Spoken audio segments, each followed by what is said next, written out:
Bienvenidos a Historiar. Este podcast fue creado y producido por la ASAI, Asociación Argentina de Investigadores de Historia. Un podcast sobre historia argentina, latinoamericana y mundial. Acompáñanos en este recorrido por el pasado para pensarnos en el presente.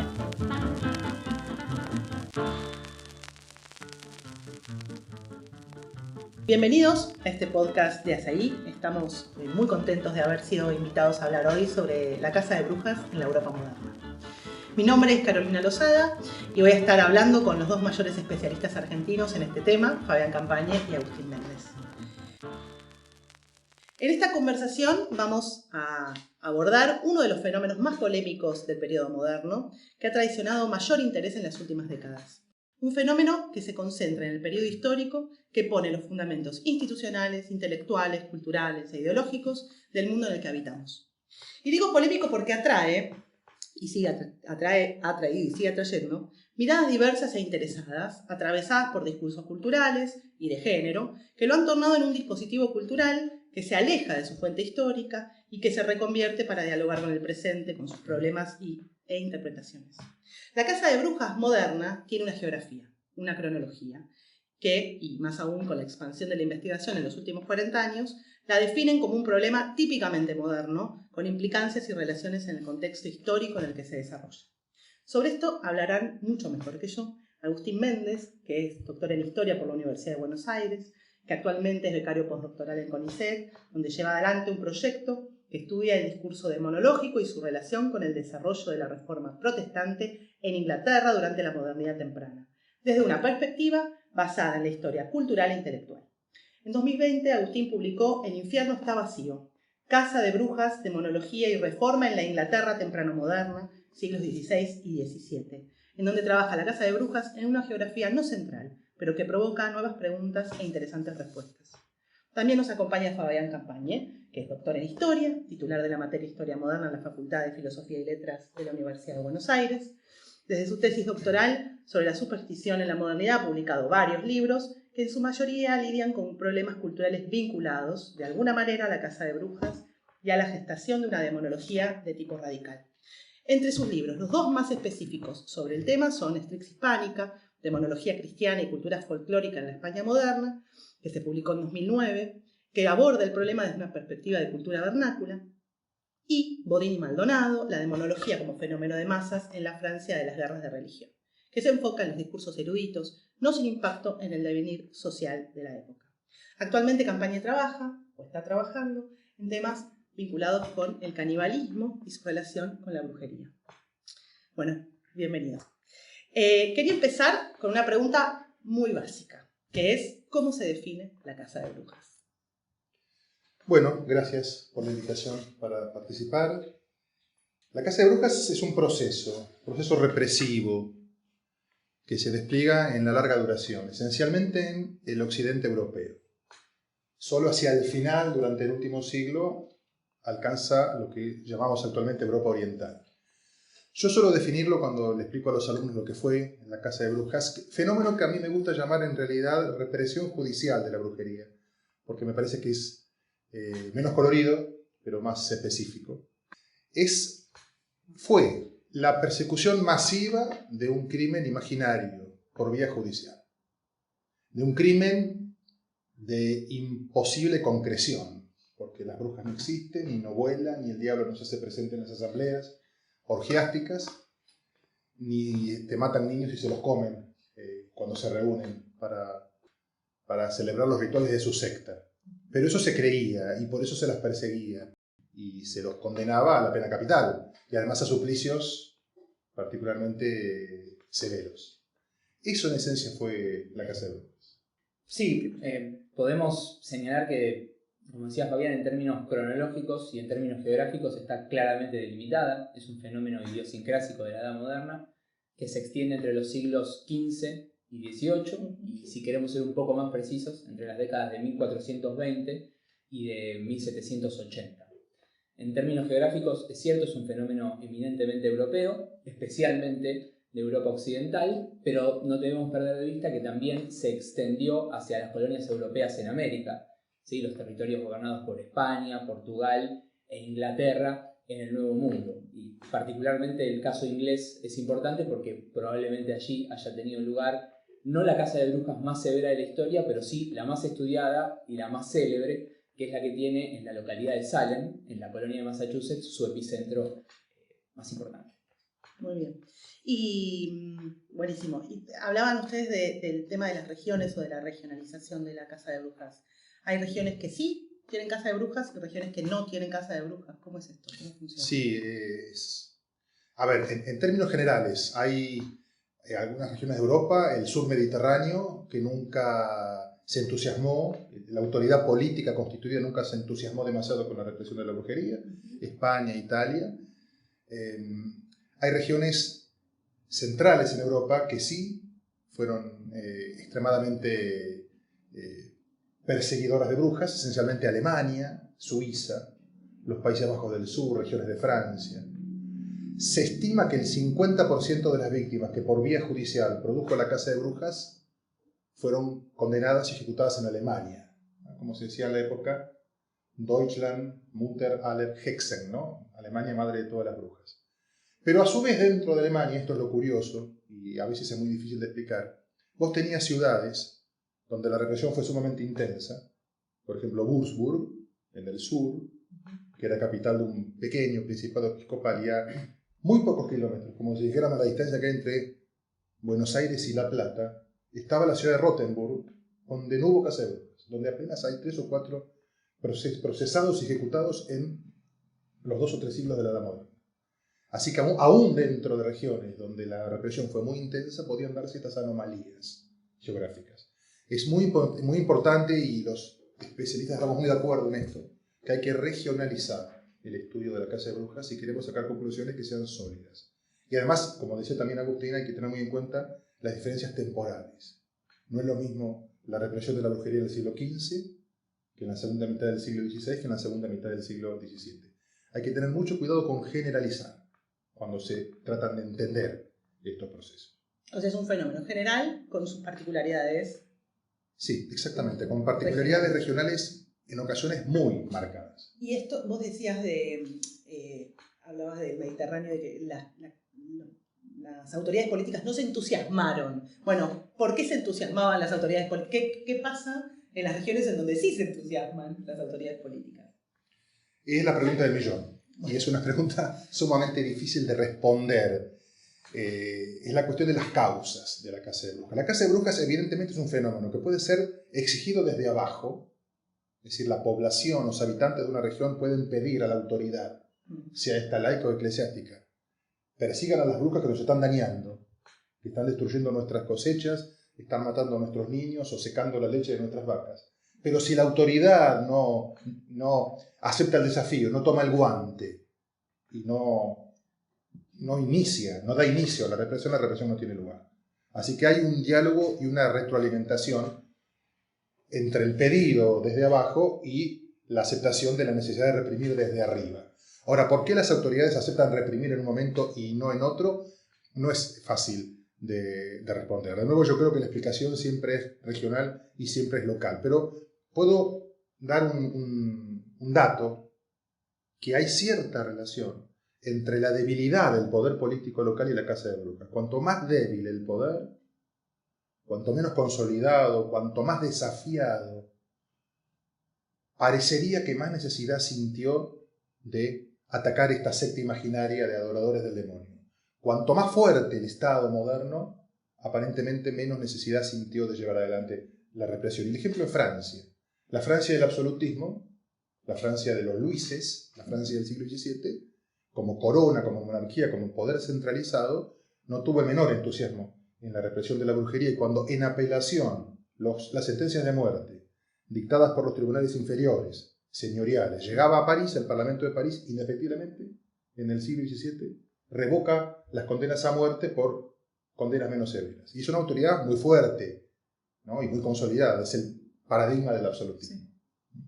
Sí. Y en el caso en el caso inglés, contanos la particularidad del caso inglés. Sí. Primero quería retomar algo que había dicho Fabián cuando lo definió como la persecución masiva de un crimen imaginario. Y ahí yo creo que las cifras pueden ayudarnos a entender qué tan masiva fue la represión. Estamos hablando que a lo largo de los 3 siglos en los cuales se extendió el fenómeno de la persecución de la brujería, se calcula actualmente que habría habido alrededor de 100.000 personas distintas acusadas formalmente y juzgadas formalmente por este delito, de las cuales también se calcula actualmente la mitad, alrededor de 50.000, habrían sido encontrados culpables y ejecutados en tanto brujos en la hoguera o en la horca, dependiendo de la región donde esto hubiera ocurrido. Y yendo a la cuestión de la especificidad de Inglaterra, fue un territorio, si se quiere, periférico a la represión de la brujería. Estamos hablando que entre el siglo XVI y la década del 80 del siglo XVII, ¿sí? el abanico de tiempo que va entre la primera ejecución por brujería, 1566, y la última, 1682, hubo alrededor de 2.000 juicios, ¿sí? Claro. En total, 2.000 más bien personas juzgadas por el delito de brujería.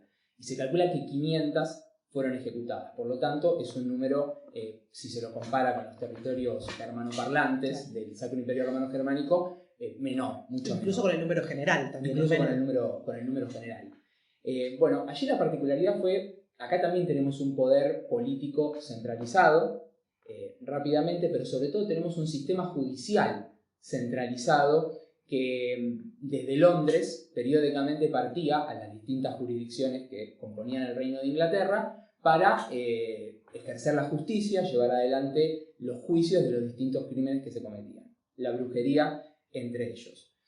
Lo que vamos a tener es que siempre el Poder Judicial centralizado de Inglaterra mantuvo un control considerable sobre los juicios, por lo tanto, en la mayor parte del periodo que va entre el 16 y el 17, hubo una cantidad limitada de juicios y las acusaciones dentro de esos juicios no solían espiralizar. No había acusación de la acusación de la acusación, lo que provocaba un aumento exponencial de las acusaciones primero y las ejecuciones después.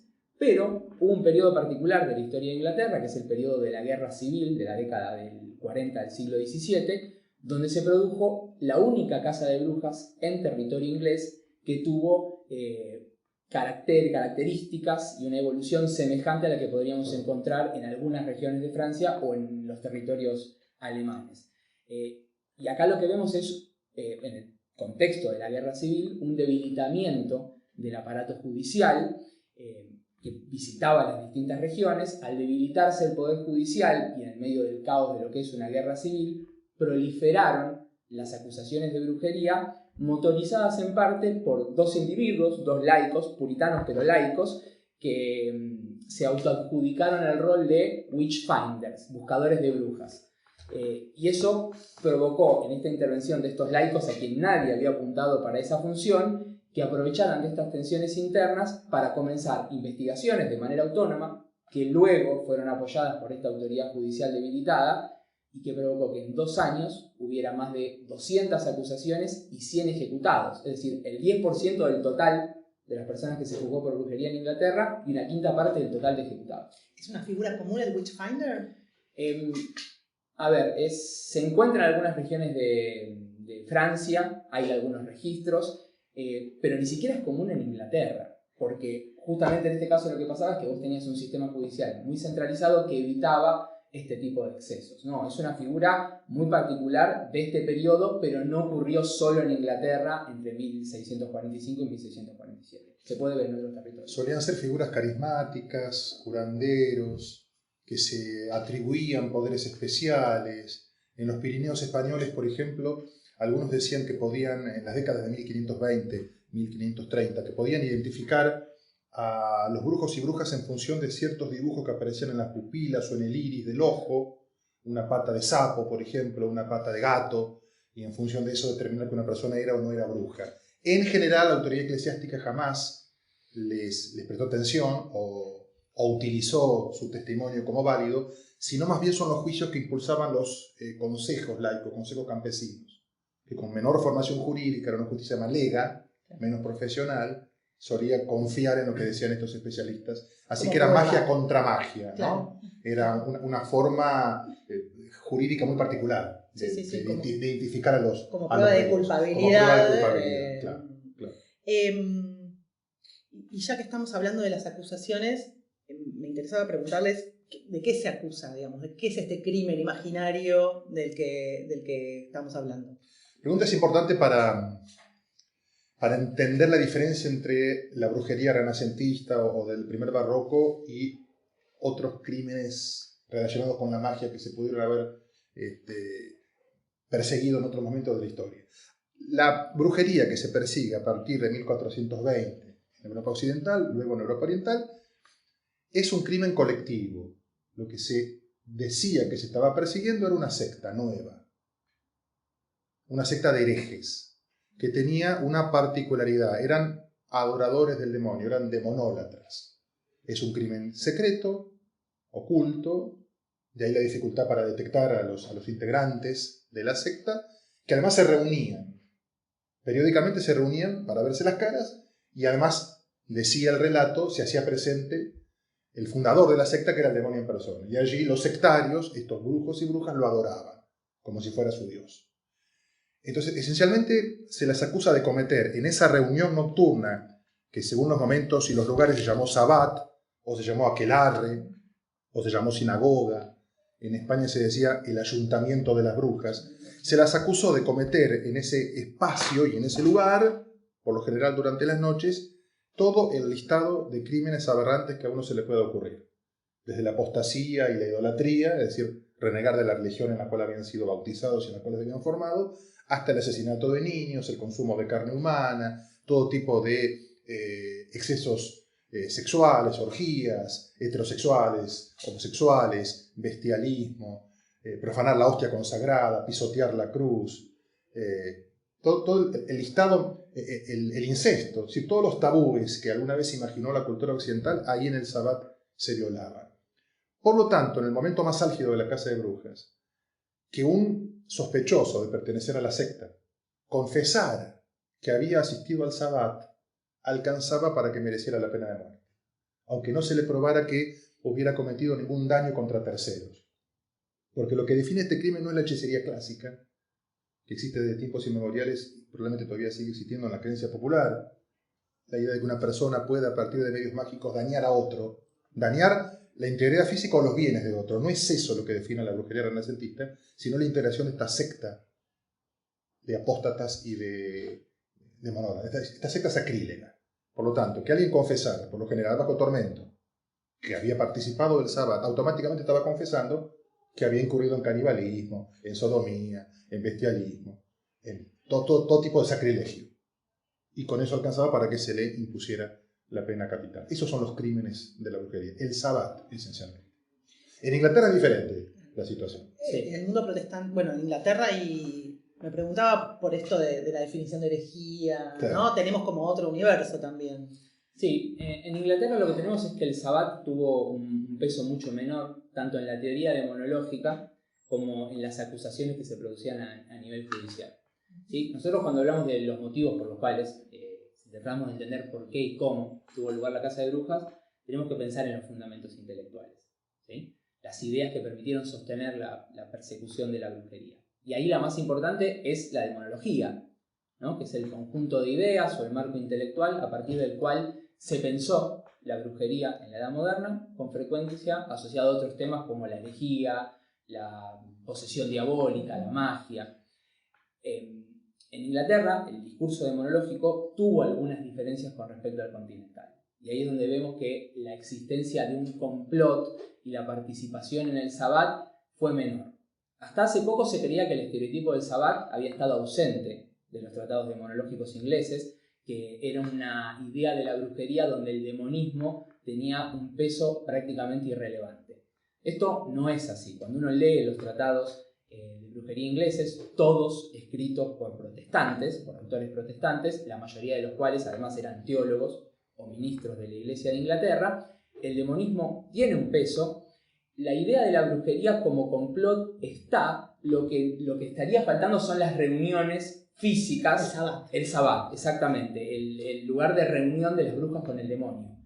Pero a pesar de eso, la idea de la brujería en Inglaterra refrenda, refuerza la idea de que las brujas son apóstatas, son idólatras, que establecieron un pacto con Satán, que se cambiaron de bando, que traicionaron a la divinidad. Acá también es muy fuerte la idea del enemigo interno, porque pensemos que las brujas o los brujos, ¿sí?, nacen en una comunidad cristiana, se desarrollan como cristianos y hay un momento, son bautizados, respetan los sacramentos, y hay un momento de la historia donde deciden abjurar de la fe cristiana, estableciendo un pacto con el enemigo, con Satán. Bueno, esta idea está presente en Inglaterra. Por lo tanto, la diferencia entre un discurso demonológico católico, como el que uno puede encontrar en el Malleus Maleficarum de Heinrich Kramer o en los grandes demonólogos franceses, Henri Boguet, Pierre Delancre, con respecto a lo que uno ve en Inglaterra, son matices. Falta el sabbat, sí, pero la idea del complot, la idea del enemigo interno, el demonismo, incluso las relaciones sexuales con demonios, existen. Lo que no está es la ceremonia del sabbat, pero sí es un grupo, o sea, es un grupo hereje igual, digamos. Lo que no aparece es como la cosa está florida. Se han intentado, sí, tal cual, es como decís, lo que falta es el emplazamiento del sabbat. Se han intentado algunas explicaciones para justificar esto y tiene que ver con que el sabbat esencialmente puede ser pensado como una misa inversa, donde ocurre exactamente al revés lo que ocurriría en la ceremonia de la misa católica. En Inglaterra estamos en un territorio protestante donde la misa en sí misma es vista como una inversión. La misa correcta es vista como una inversión de todo lo que es deseable. Sí misma es idolatría. Exactamente, la misa misma es un hecho de idolatría, por eso no hacía falta crear una ceremonia imaginaria donde esos valores se invirtieran, porque las prácticas ya estaban invertidas, ya eran perversas. De todas maneras, la mayor o menor relación con la herejía no es un tema menor. En el continente, evidentemente, la relación es mayor. En Inglaterra la relación es menor. Pero eso, por ejemplo, tiene implicancias en el tipo de suplicio. Si la brujería está muy asociada a la herejía tradicional, esencialmente, más que al daño que se inflige a terceros, bueno, la pena que corresponde es el suplicio por el fuego. Por eso en el continente los brujos, son condenados a la hoguera. Si la relación con la herejía es menor y aquello de lo que se acusa al brujo o a la bruja es de haber dañado la propiedad de otros, bueno, se aproxima más a los crímenes comunes, al homicidio, al robo, a la destrucción de propiedad. Y por eso en el mundo anglosajón la pena es el ahorcamiento, por ejemplo, y no la pena por el fuego que estaba en el imaginario colectivo asociado a la purificación, ¿no? Porque es un poco el adelanto de la pena del infierno que le espera a esa persona por haber cometido crímenes atroces poco menos que imperdonables. Esto que dice Fabián es interesante porque yo recién estaba haciendo referencia a lo que proponen los tratados demonológicos. Y una cosa es lo que propone la teoría y otra cosa es lo que proponen las leyes. En Inglaterra, las leyes para la represión de la brujería, alrededor de la Edad Moderna hubo 4 distintas. Pero a grandes rasgos son muy semejantes porque en las leyes sí, el demonismo, la idea de herejía y de apostasía tiene un peso menor. Las leyes en Inglaterra siempre apuntan a la brujería entendida como un daño interpersonal, como el uso de la magia oculta para producirle un daño a un tercero o a sus pertenencias. Allí la idea de pacto es secundaria en las leyes. Recién en la ley de 1604 parece intentar acercarse un poco más, pero ahí es interesante ver la diferencia entre la teoría demonológica, que siempre es más severa, por lo menos hablo por el caso de Inglaterra, que la práctica efectiva. Por ejemplo, uno encuentra que en los tratados demonológicos se llama permanentemente a perseguir a los sanadores y perseguir a los curanderos, que a nivel popular eran considerados como brujos blancos. ¿Sí? La gente creía que estos curanderos tenían poderes mágicos, pero para hacer el bien, para curar. Bueno, para los teólogos, los brujos blancos y los brujos negros, los que curaban y los que hacían daño, eran brujos igual, porque lo que definía el delito era el pacto con el demonio. No importaba para qué usabas el poder que venía después de ese pacto. Bueno, las leyes no estaban basadas en estos principios, apuntaban más al daño interpersonal. Este es el podcast de ASAIG, la Asociación Argentina de Investigadores en Historia. Te invitamos a asociarte y a seguirnos en las redes, en Twitter, en Facebook e Instagram. Toda la información sobre la asociación la puedes encontrar en nuestra página asaig.org.ar. Te esperamos todos los sábados con un nuevo episodio de Historiar, sobre los grandes temas de nuestro pasado, abordados por especialistas e historiadores profesionales de manera cordial pero rigurosa. Seguimos con nuestro episodio de hoy. Es interesante una cosa que vienen diciendo los dos, que tiene que ver con quiénes son los que llevan adelante los juicios. Estamos hablando de un proceso judicial llevado adelante por funcionarios del Estado, si se quiere, funcionarios estatales, cuando es un delito que tiene que ver con lo religioso. Bueno, exceptuando esto del daño personal, que sí, quizás se parece más, nuestro esquema de la justicia contemporánea, no entraría un delito de este tipo. Claro, bueno, porque es un periodo de la historia en que el proceso de secularización está apenas comenzando y son estados que se conciben, aunque sea poder civil, aunque sea autoridad laica y secular, se conciben como estados sagrados. Y el fundamento del poder y la autoridad es religioso.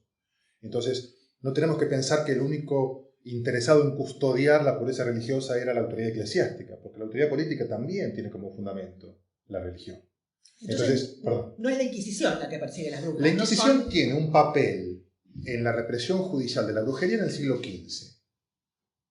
Es una Inquisición medieval, no es la Inquisición moderna, es una Inquisición itinerante, poco institucionalizada, más bien personalizada. Tuvo un papel importante en la construcción del estereotipo del Sabbat y en la difusión del estereotipo del Sabbat. Y muchos grandes procesos del siglo XV son llevados adelante por la Inquisición. Luego la caza de brujas se interrumpe durante las décadas centrales del siglo XVI, que es el momento en que más álgido está el conflicto religioso que estalla por la aparición de Lutero y después de Calvino, y la caza de brujas se retoma con mucha intensidad hacia 1560-1570. Cuando empieza esta segunda etapa de la caza de brujas, que va a ser más intensa que la anterior y más violenta, la autoridad religiosa en muchos sentidos se retrae. La Inquisición, que ya es una Inquisición moderna, más territorializada, más burocratizada, menos móvil, ya no parece creer en los fundamentos de esta demonología radical. Tiene otros enemigos a los que atacar. En la península ibérica las minorías étnico-religiosas, en Italia el protestantismo. Y entonces el grueso de la represión termina en manos del poder civil, de la autoridad civil. Pero a lo que iba es esta cuestión de que es un tanto anacrónico querer diferenciar tajantemente lo político de lo religioso. En Francia, en el Reino de Francia, en la monarquía absoluta francesa, la herejía es un crimen que reprimen los parlamentos. Y los parlamentos en Francia son tribunales superiores de justicia. No son los parlamentos ingleses que son asambleas. No tienen formación religiosa. No tienen formación religiosa, pero son custodios de la pureza religiosa porque es el fundamento mayor de la autoridad del monarca. Y los parlamentos son un desprendimiento de la autoridad del monarca, porque son los que hacen justicia en nombre del rey, en nombre de la corona. Pero son los que persiguen la herejía. Los luteranos condenados a la hoguera en Francia lo son por los parlamentos, y las brujas condenadas a la hoguera o absueltas en Francia, aun cuando sean consideradas como una manifestación de la herejía, lo son por los parlamentos, donde no hay autoridades religiosas. Puede haber algún religioso, pero está allí no en función de su carácter de eclesiástico, sino en función de su carácter de jurista, ¿no? Y de representante del rey, de la autoridad del rey. Claro. Esto que decía Fabián de cómo se mezcla la esfera política y la esfera religiosa, que no conviene separarlas en este periodo, yo creo que hay un ejemplo que se ve muy claramente, que es en el monarca escocés a finales del siglo XVII, Jacobo VI, que tiene la particularidad de haber sido el único rey europeo que escribió un tratado demonológico, ¿sí? La Demonologie de 1597. Que después era rey de Inglaterra. Que después va a ser rey de Inglaterra, siendo Jacobo I. Antes de asumir el trono en Inglaterra, escribe este tratado, de hecho inaugura la represión de la brujería en Escocia, pero a su vez también es un rey que fue el principal promotor de la teoría del derecho divino en su reino. Esto se ve en el tratado demonológico. Él dice, es el deber del monarca ejecutar a las brujas, en tanto que son el principal enemigo humano que existe, porque le juraron lealtad al principal enemigo de la divinidad. Y no hacerlo iba en contra de su propia soberanía como rey. Socavaba su propio derecho a ejercer como monarca. Son reyes que se consideran un poco sacerdotes, ¿no? La unción que recibían cuando eran coronados, en el caso del rey francés eso es muy claro, la iglesia no estaba muy de acuerdo con esto, pero estos monarcas se consideraban como una suerte de sacerdotes o de figuras complementarias de los sacerdotes. Y en ese sentido tenían obligaciones sagradas. Y la brujería encarnaba todo lo que estaba mal, es decir, todo lo que desafiaba los fundamentos del judeocristianismo, ¿no? Me preguntaba también, cuando estaban hablando, quiénes son los sujetos acusados de brujería. ¿Quiénes son digamos, hay una preferencia para acusar a determinados sujetos, si no, ¿no? Acusados y condenados también, como, bueno, esto de que no todos los acusados son condenados. Parece interesante también pensar en ese eje. Bueno, yo creo que eso se puede vincular un poco con la cuestión del análisis de la casa de brujas y el género.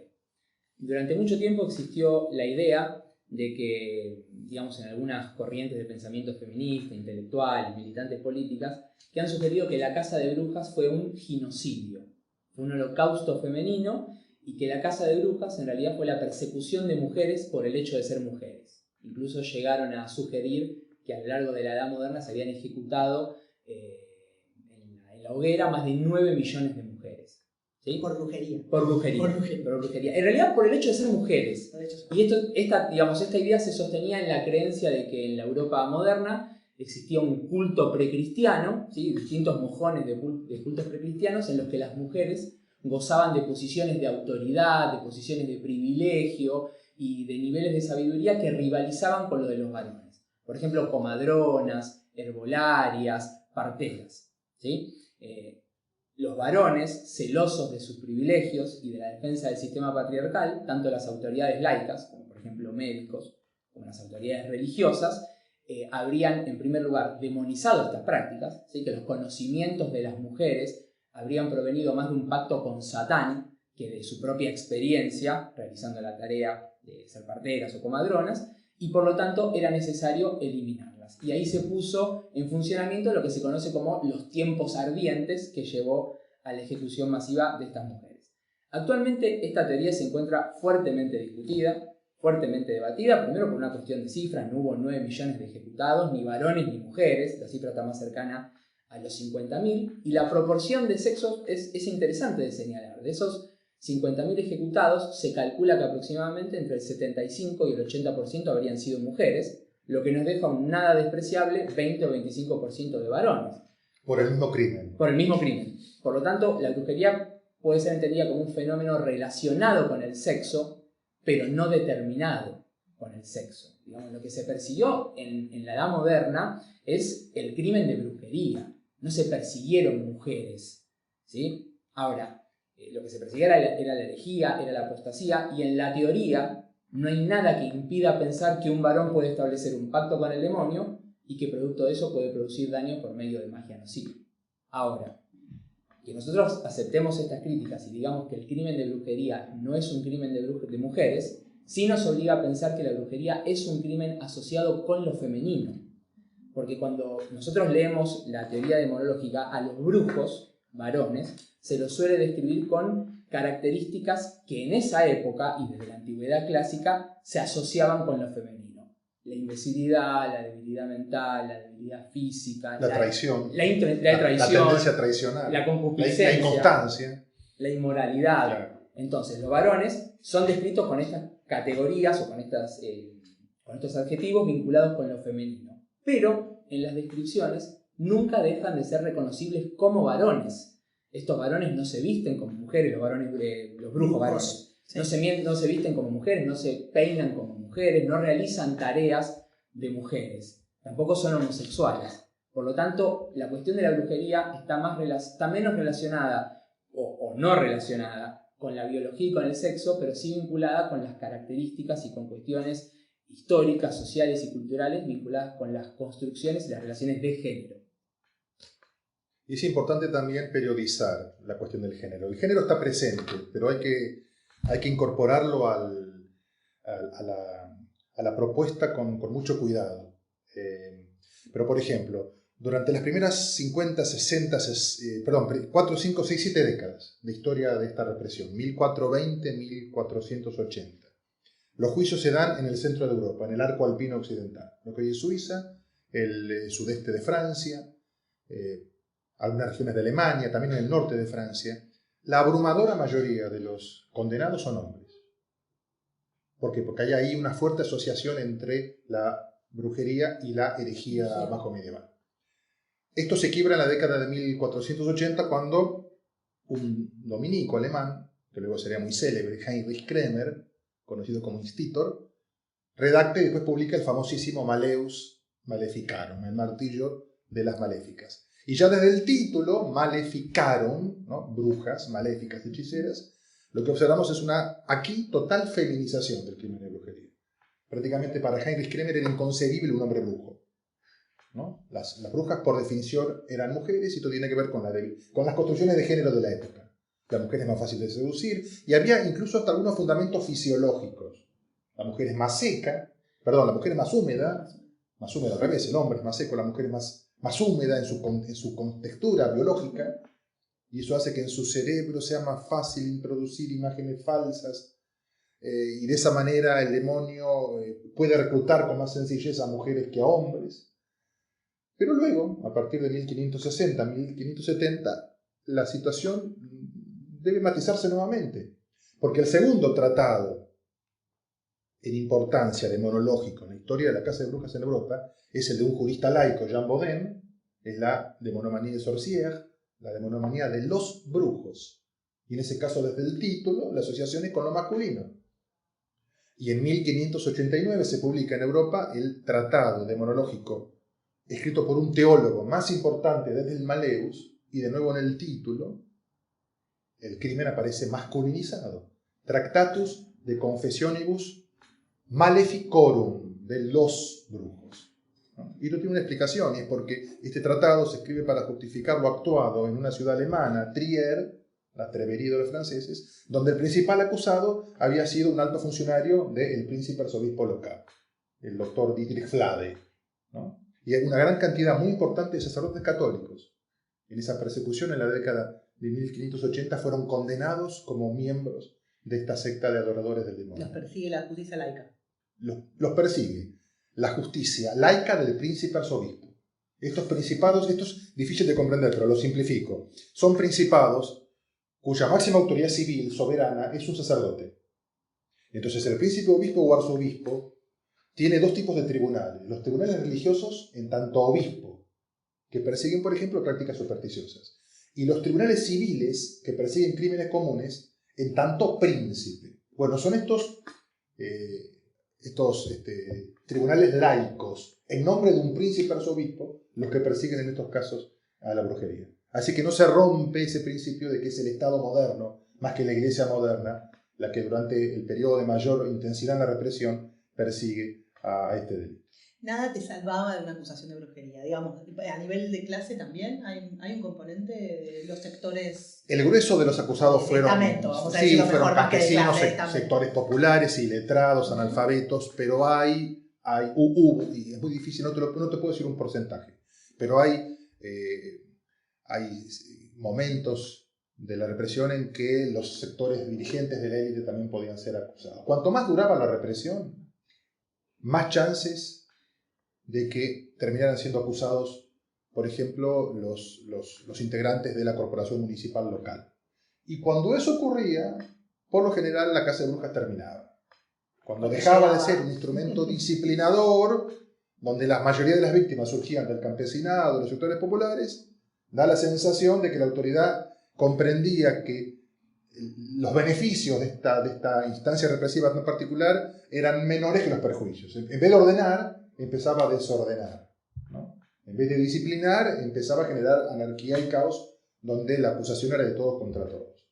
Pero no se podría decir que la élite se dio a salvo de las acusaciones de brujería. Y me pregunto yo también que en algún momento esto se termina. ¿Qué pasa? ¿No? ¿Qué pasa? Que desaparece esto como crimen, que deja de ser perseguido este crimen imaginario, que desaparece, ¿no? de las acusaciones. Eso es interesante, porque cuando uno lee las clasificaciones temporales, las cronologías de la Casa de Brujas desarrolladas por distintos historiadores, la última etapa es la de la decriminalización, ¿no? La descriminalización. Ahora, lo curioso es que suele ser un periodo extremadamente extenso, que suele extenderse entre 1630 y 1780. Estamos hablando de más de 150 años en un fenómeno que duró 300. Por lo tanto, la descriminalización, de manera dispar en todos los territorios donde la Casa de Brujas existió, habría durado la mitad de lo que duró la persecución efectivamente hablando. Pero más allá de que es un proceso, tanto como lo fue la formación del estereotipo de la bruja, tenemos que tener en cuenta que hay cuestiones para hablar de la descriminalización judiciales y políticas. En primer lugar, hay que advertir que el escepticismo con respecto a la idea de esta nueva secta de brujos existió desde los comienzos, lo que se suele llamar el escepticismo educado, que se basaba, por ejemplo, en ideas como el sentido común. Digamos, ¿alguien vio alguna vez una bruja volar? ¿Alguien vio alguna vez una reunión de demonios con brujos? Digamos, ese tipo de desafíos se planteaba. Pero también se proponía que las brujas de las que hablaban los demonólogos no tenían, por ejemplo, base bíblica. Porque la Biblia hablaría de brujos, pero estos escépticos plantean, los brujos de la Biblia serían adivinadores, envenenadores, no eran brujas que tenían relaciones sexuales con demonios en reuniones multitudinarias, ¿sí? Por lo tanto, este tipo de discusiones existió siempre. Las explicaciones son de origen natural para explicar las desgracias que sufre una persona, no el poder oculto de un vecino. Por lo tanto, no debemos buscar ahí el centro del proceso de descriminalización. Vamos a lo judicial y a lo político. En términos judiciales, se debió a una mejora sustancial de los estándares de prueba exigidos por los tribunales para juzgar el delito y para condenar el delito. Empezamos a hablar de descriminalización cuando vemos que se empieza a abandonar el uso de la tortura judicial, que por la aplicación del dolor físico obligaba a una persona a confesar cualquier clase de delito que se le intentara adjudicar. También es importante el hecho de que ya no se dejara declarar como testigos a los niños, no se permitiera que una bruja condenada pudiera acusar a otras personas. Eso fue marcando un mejoramiento de los estándares de prueba. También se dejaron de utilizar evidencias basadas en los resabios de las ordalías medievales. Muchos tribunales aceptaban, por ejemplo, como evidencia, que si una persona acusada de brujería no lloraba, eso demostraba que era bruja. Si flotaba en el agua. Si flotaba en el agua, se la tiraba a un banco de agua, a un lago, una laguna, y si la persona flotaba, el agua, que es un elemento divino, la rechazaba, la expulsaba. Y eso era prueba. Eso era considerado una prueba, sí. Por lo tanto, ese tipo de mejoras también, digamos, se revirtió la carga de la prueba. Actualmente una persona, en el Estado de Derecho occidental, son las autoridades judiciales las que deben demostrar la culpabilidad de una persona. A lo largo de los juicios por brujería, la persona tenía que demostrar que no era una bruja, ¿sí? Estaba invertida la carga de la prueba. Y después hay indudablemente una cuestión política, sobre todo a partir de finales del siglo XVII y a lo largo del siglo XVIII, vamos a tener que empiezan a surgir teorías del Estado y teorías políticas de origen secular, ¿sí? Esto va a provocar un aumento de la tolerancia religiosa, un aumento de la moderación, de la pluralidad religiosa. Entonces, son estados y teorías de gobierno que valoran más el consenso que la disidencia. Va a llegar un punto en la historia de Europa, en Inglaterra eso se ve a partir de 1700 en adelante, donde la persecución de la brujería deja de ser un fenómeno aglutinador, un fenómeno de unión que permite identificar un nosotros puro en contra de un otro asociado al demonio, para pasar a ser una causa de faccionalismo y de desunión, en estados que cada vez valoraban más el consenso. Entonces eso tiene que ver, y si lo queremos reducir a cuestiones, a categorías de la filosofía inglesa del periodo, estamos viendo la transición del estado de guerra jovesiano, de todos contra todos, si se quiere a teorías contractualistas más vinculadas con Locke. En esa larga transición, y que a su vez es una simplificación por mi parte, se ve el inicio del proceso de descriminalización, ¿no? O la maduración. Esto se ve claramente en España, la cuestión de cómo la praxis judicial o las limitaciones de la praxis judicial muchas veces tuvieron más peso que la elaboración teórica. Es lo que sucede con el famoso caso de las brujas de Zugarramurdi. Hacia 1614, la Inquisición española prácticamente pone fin en la práctica a la represión judicial de la brujería en el territorio ibérico, por lo menos impulsada por la Inquisición, por el Santo Oficio. Pero no declara imposible el crimen de brujería. En ningún momento dice la brujería no puede suceder. La brujería es fácticamente imposible. El demonio no existe, o si existe no puede organizar un complot y las brujas no pueden volar por los aires. Lo que dice es, lo que hace es poner tantas dificultades para probar el hecho, es decir, volver tan exigente la construcción de la prueba judicial, que en la práctica, sin abolir el delito, tornó imposible los juicios por brujería. Entonces dejaron de llevarse adelante porque simplemente... Porque no imaginario. Porque claro, al ser imaginario y al ser oculto, y al no producirse a la luz del día, las pruebas que se requerían eran muy difíciles de conseguir, y si no se podían conseguir, no se podía procesar. Y uno de los libros escépticos más importantes y más influyentes, y que algunos dicen habría puesto fin a la caza de brujas donde más feroz era, que es en Alemania, es a principios de la década de 1630, un jesuita alemán, Friedrich Spee, que se llama Cautio Criminalis, precaución criminal. Este es un hombre que era confesor de mujeres ya condenadas por brujería, que prontas a subir a la hoguera y a sufrir ese espantoso suplicio, se confesaban con él, y él terminó convenciéndose que eran todas inocentes, que ellas habían confesado producto del tormento judicial. Y escribe un libro en primer momento con seudónimo. Pero tanta influencia tuvo, fue tan contundente el argumento. Y fíjate que de nuevo él no dice, la brujería es imposible, el demonio no existe, esto es una fantasía. Él dice, es posible que exista, pero la justicia humana con las herramientas que posee no puede combatir ese crimen sin dejar en el camino gran cantidad de inocentes. Entonces lo más prudente es combatir ese flagelo por otra vía, ¿no? Por la vía de la cristianización, por la vía de la evangelización y no por la vía de la represión, porque con el demonio nunca vamos a poder. Tiene herramientas, y fíjate que ello no existe, al contrario, existe y es poderoso. Nosotros los seres humanos tenemos que enfrentarlo con otras armas. Por vía judicial no podemos, porque si no vamos a terminar condenando a más inocentes que a culpables. Estos argumentos fueron más sólidos que los argumentos sofisticados, teóricos, que escribían los teólogos o que escribían los demonólogos. Para terminar, una última pregunta que les quiero hacer, porque nosotros nos manejamos toda esta charla asumiendo que es un crimen imaginario y que por lo tanto no existió. Entonces, no existió la brujería como secta colectiva, el aquelarre, digo, ¿esto nunca sucedió o hay pruebas de que esto haya sucedido?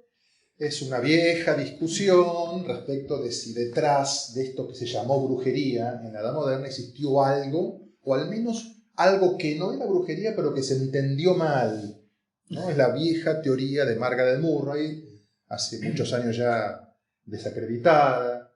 Esta es una egiptóloga que después de que se jubiló, decidió dedicarse al estudio de la represión de la brujería en Europa y llegó a la conclusión de que todavía subsistía en el campo europeo a principios de la Edad Moderna una vieja religión neolítica, un culto a la fertilidad, y las autoridades religiosas y laicas que se topaban con estos conventículos nocturnos que eran paganos, se adoraba allí a un dios que morfológicamente se parecía al demonio cristiano. Tenía cuernos. Porque tenía cuernos, entendieron que allí había una secta de adoradores del demonio y entonces no entendieron que por el contrario, ahí había un grupo de campesinos que adoraban una antigua divinidad precristiana y entonces demonizaron esa actividad e iniciaron la caza de brujas. Bueno, los documentos no permiten sustentar esta explicación, pero es un ejemplo de lo que se llamó la escuela romántica. Esto es, puede no haber existido la brujería, pero algo hubo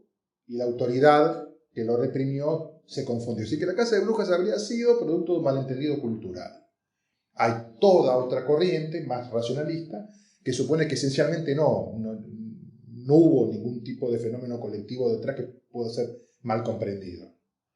De todas maneras, sí existieron durante la Edad Moderna hechiceras, sanadores, adivinos, astrólogos, individualmente considerados, que en un momento pudieron ser demonizados y pudieron ser incorporados a la fuerza en esta supuesta secta y terminaron siendo víctimas de la caza de brujas. Es decir, prácticas mágicas hay, magia amatoria hay, personas que van a un especialista para que le recupere el amor del marido o del amante, o para que le diga cuál va a ser el sexo del hijo que está esperando en el vientre, o para que le diga quién es el ladrón que le ha robado tal objeto.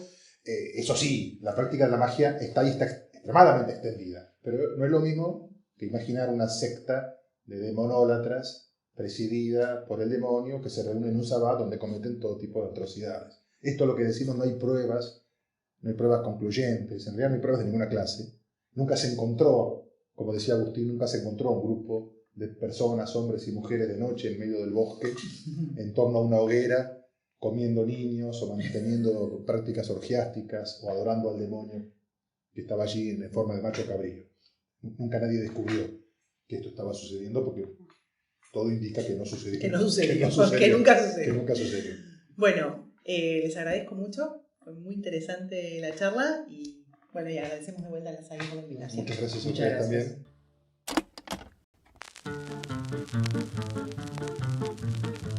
Esto fue un nuevo episodio de Historiar, el podcast de la SAI. Les agradecemos mucho que hayan estado con nosotros y nos encontramos el sábado que viene para un nuevo episodio.